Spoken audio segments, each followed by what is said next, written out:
Okay, good morning from the Rooster Inn Observatory.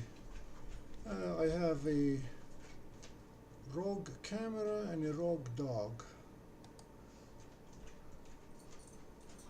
Trying to look at the sunspots in some detail.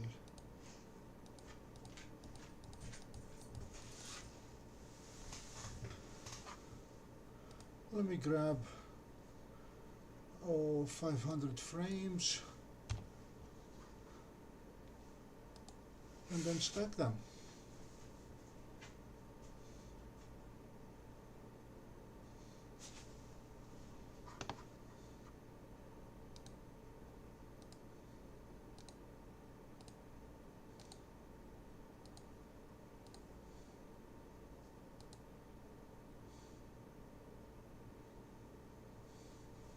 The wind is wreaking havoc with the camera. It's a very large lens, 1300mm lens. Let's try again.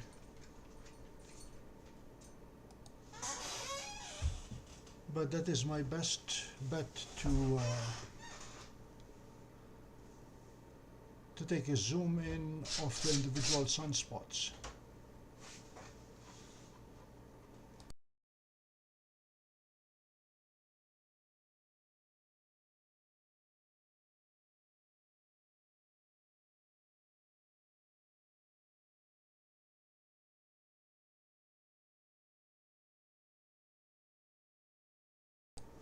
And I have a dog that is totally restless, and I don't know what her problem is.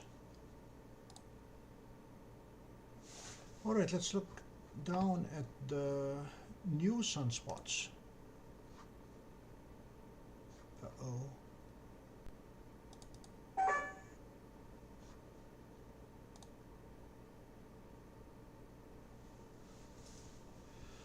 This one, okay.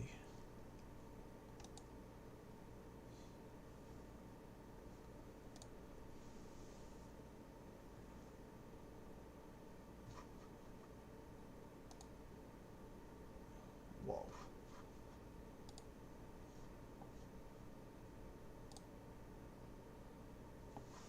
And then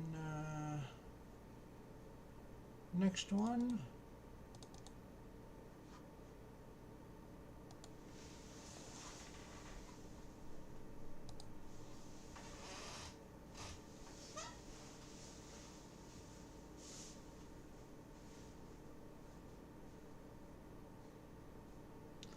Nothing too exciting. Yeah, 3590 is the big one. Let's look at it with 10x.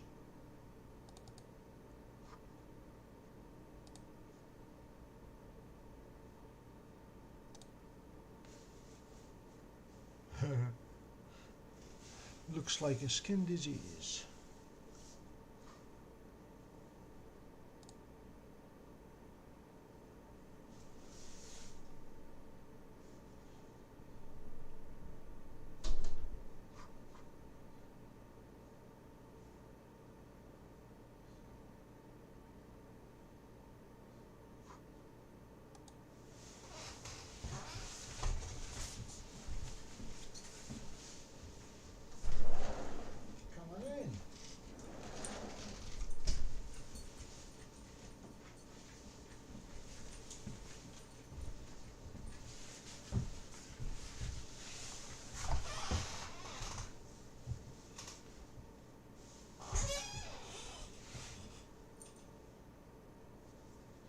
Backyard EOS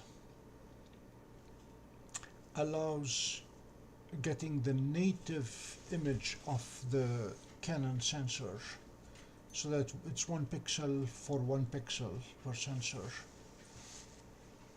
and allows additionally some extra zooming in.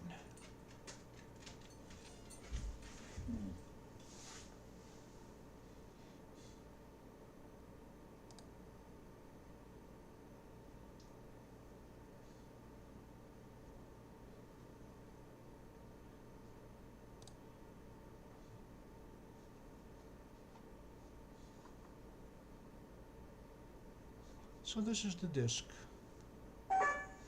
Ouch.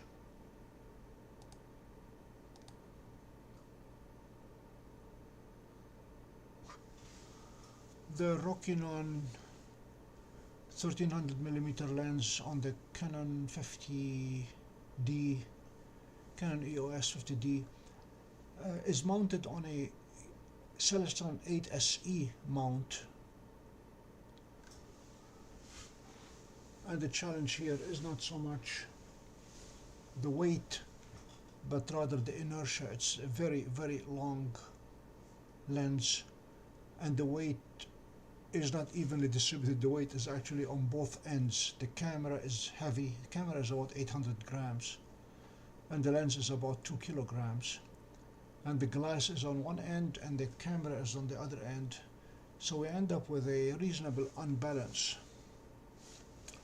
And I discovered that the only way to really control it is to approach the targets from below, not from above.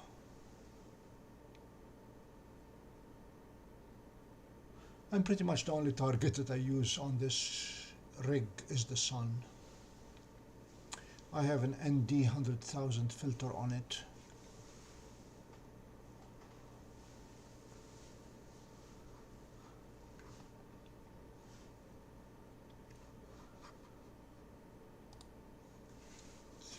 Let's see if we can adjust exposure just a little bit more.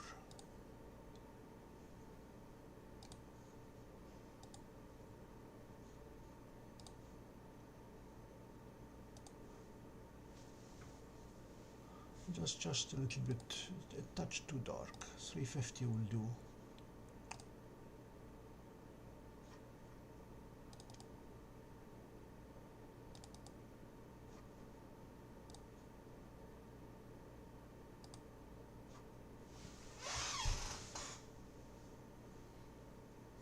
So there is AR3590 with 24 sunspots in it. Good morning, Vince. Well, the forecast was clouds, and it is cloudy, but a very, very small break in the sun, and I decided to bring out the Canon 50D with the Rokinon 1300mm lens just to look at the sunspots. This is the only device I have that allows me to zoom in onto the sunspots. I have ordered an 11-inch filter for my Edge HD. When that comes in, it will probably give me about the same level of detail.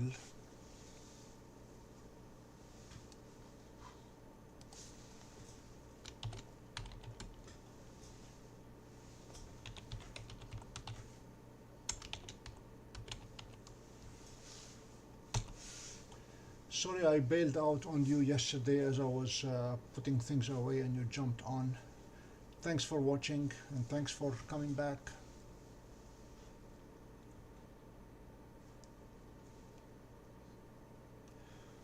Tomorrow I will be spending the day working on the 16-inch rig up in Oswego,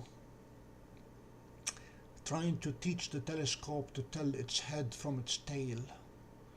Right now it goes to all the targets faithfully, but it points to them from the back as opposed to the front.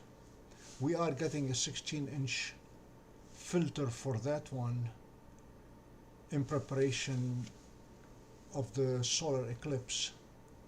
Oswego is on the line of totality, and we will have the full 3 minutes and 20 seconds of totality up there. And we're expecting a massive crowd. So if the sun is active, I'd like to show them close-ups of the sunspots. It's windy outside, as you can tell. And this is the 10x.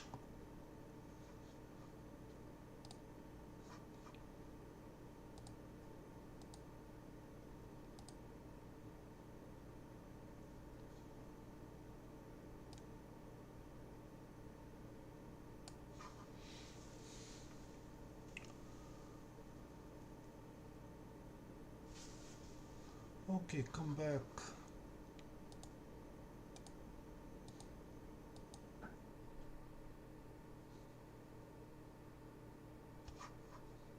I don't know if it's gonna let me capture anything at 10x today.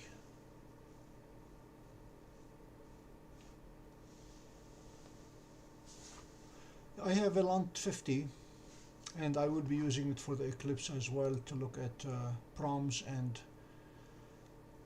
I still don't know how to photograph the corona during totality.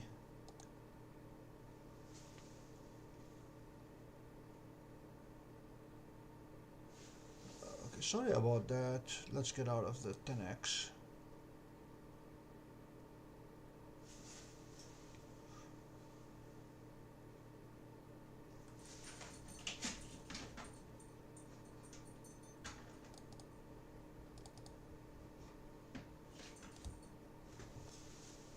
Good morning, Mark.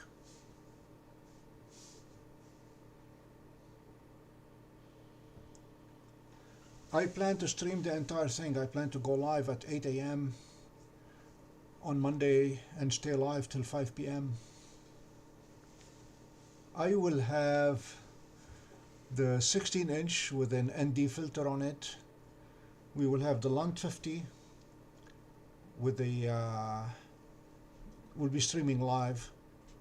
That one will have an ASI120. The big rig will have an ASI183MC. I will also have the DWARF and the Seestar.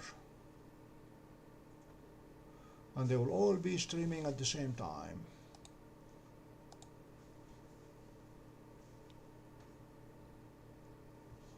The only thing that might spoil it, clouds. Let's see if it let me capture this one.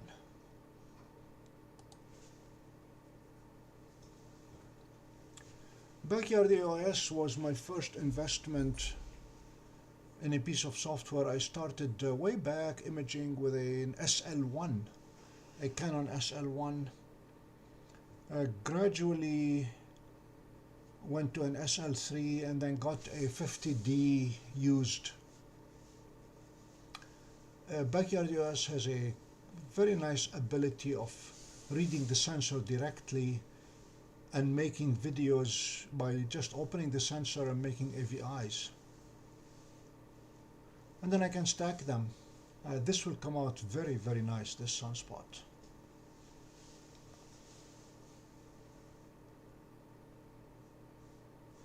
I'm asking the university to give us a rain date for the eclipse if we cannot do it on April 8, and they suggested something in 2044, so that's not a go for me.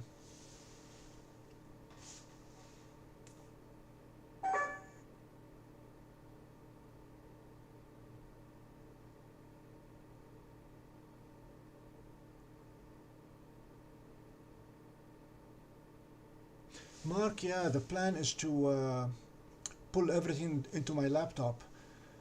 I will have multiple tablets attached to the laptop.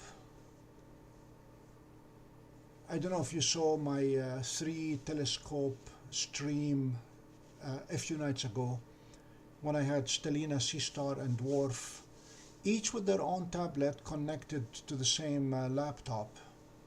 This way the tablets do the work and the laptop just does the rendering. It has a good graphics adapter inside. It has an NVIDIA chip. I don't know if you guys have heard of NVIDIA lately. So that is the plan. Okay, the wind is back, so let's go out.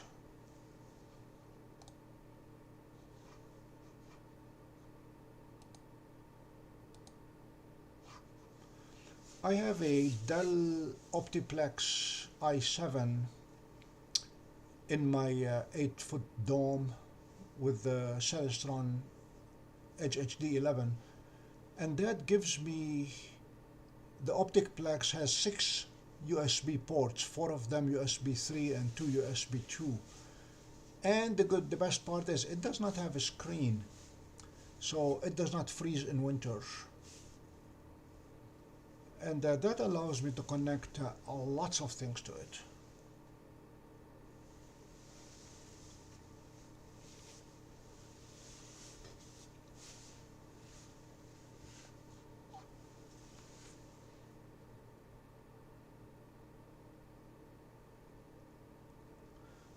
external view of my observatory or the one in Oswego?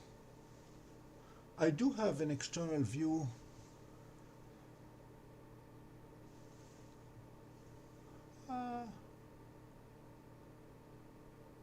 I do have some short videos that show the east.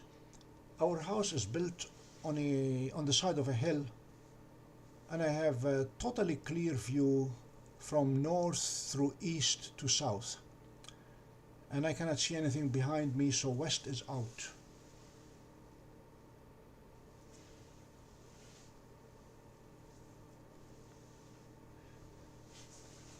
Let me see quickly which video shows the dome.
Okay,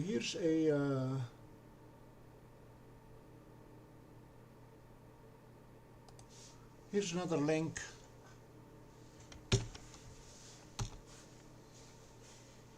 My office on the second floor is obviously a good 20 feet above the big pod, and the dwarf will sit happily on the windowsill and give me a very, very good view of the outside. Yesterday, the past 2 days, I operated from my office upstairs with the dwarf.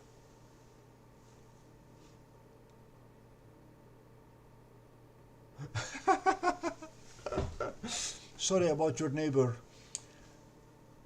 We live on an old apple orchard, about 60 years old, and the trees have been falling down like crazy. I'll be going out with a chainsaw and clearing the mess. I've cut down quite a few trees to keep my view open. Right now, the only things that block my view, well, I can see horizon only 2 degrees above the horizon. Yesterday I saw Mars and Venus conjunction, and they were a mere 2 degrees in altitude.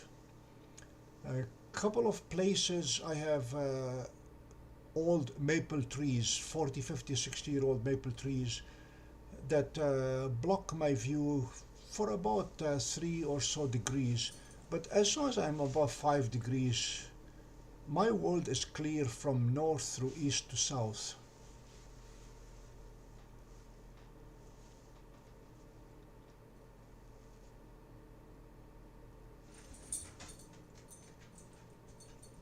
Mark, that is correct. For the Lunt 50, the tablet controls the scope and the laptop pulls the video in. For the other scopes, the smart scopes, Seestar, DWARF, and Stellina, the tablet controls the telescope and then the laptop eventually gets the data.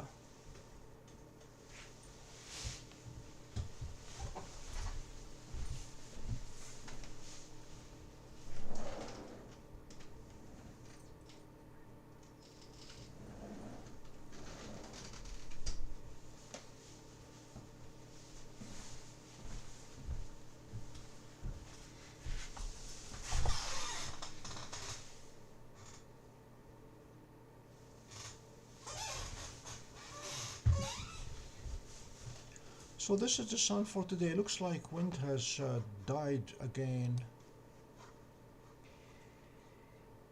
I wanted to take a look at the smaller sunspots. Not much in them yet.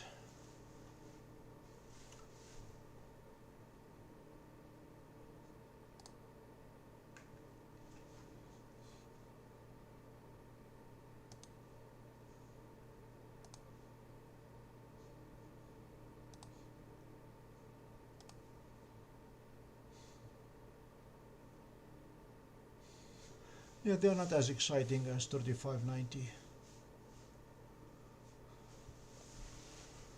According to SOHO, the Solar and Heliospheric Observatory, that's NASA's, there is a very large sunspot right now on the back of the sun that's coming our way in the next 3 or 4 days.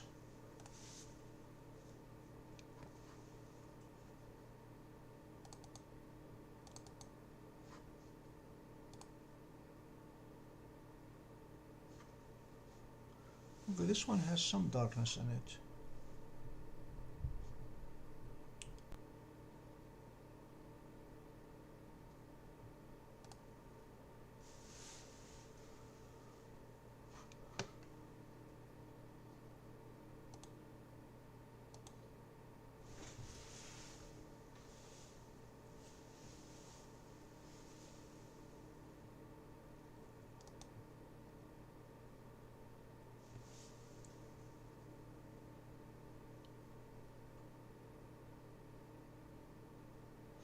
The folks at Oswego are expecting about 250 people, at least they are limiting to 250 people the traffic through the observatory.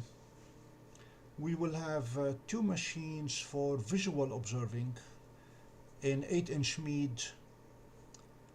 I have yet to identify the right eyepiece to show them the full disc.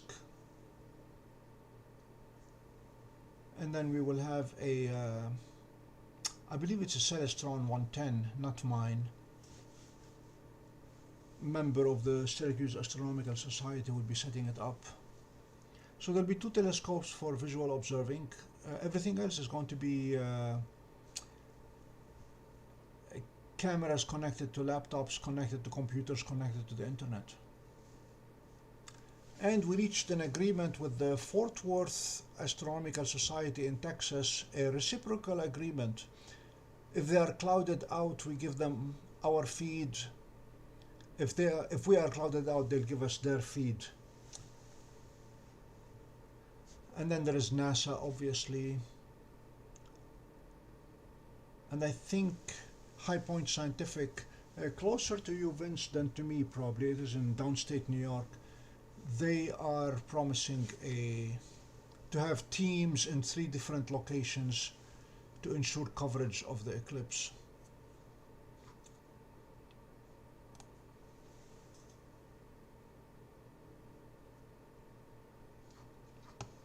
Again, I cannot get enough of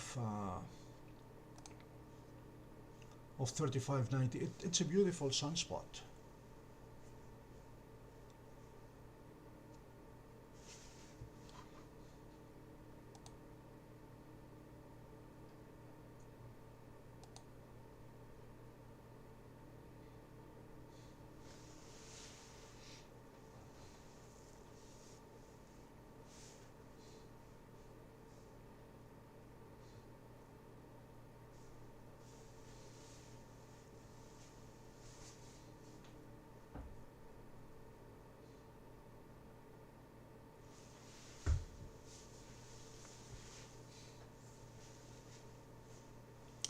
Mark, in 1997, that's a very long time ago, is when I did my very first live video stream on the internet. I used a Mac at the time,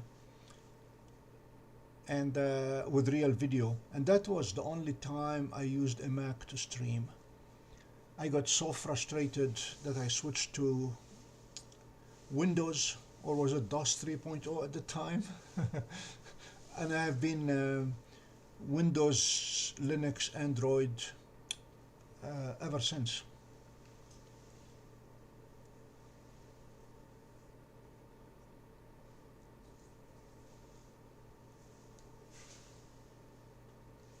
Gentlemen, I will have to bail out on you momentarily to get my run in and then get to a meeting.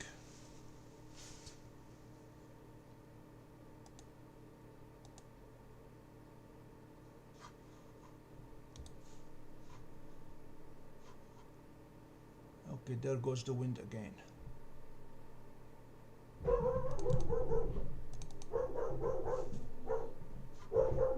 And sounds like we have company.